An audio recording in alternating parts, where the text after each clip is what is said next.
Alors la dernière fois, nous étions rencontrés pour le coulage de la dalle en béton Agila Métal. Et aujourd'hui, après une période de séchage, nous avons démarré l'élévation de la superstructure en bloc béton. Aujourd'hui, les points de vigilance à surveiller, c'est la qualité des joints sur les blocs béton, joints horizontaux et verticaux, puisque un contrôle d'étanchéité à l'air sera réalisé en fin de chantier par un bureau de contrôle. Concernant la superstructure, nous sommes partis sur des blocs 20-20-50. C'est un produit dans lequel il y a assez peu de ciment, on tourne autour de 7-8% de ciment.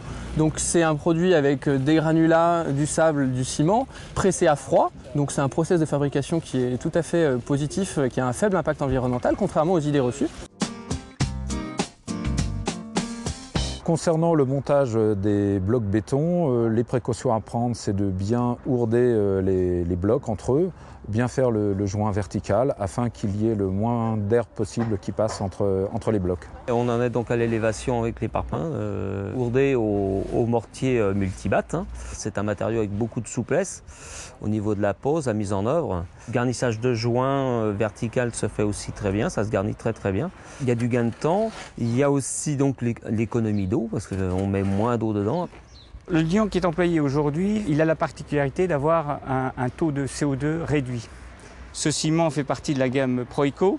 Ces produits sont fabriqués dans des usines responsables. Et puis on fait référence à cette notion de distance de livraison qui est réduite compte tenu du maillage de nos usines sur le territoire français. Construire notre maison BBC avec une solution de bloc béton a un avantage sur le coût de la solution, puisque ça reste la solution meilleure marché.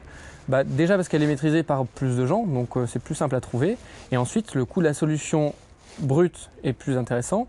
Et cumulé avec, puisqu'il faut raisonner en termes de mode constructif, cumulé avec son isolant, on reste quand même sur une solution globalement plus intéressante. L'étape suivante, après la pose des blocs béton du rez-de-chaussée, nous allons réaliser les poutres et poteaux et ensuite mettre en place le plancher d'étage.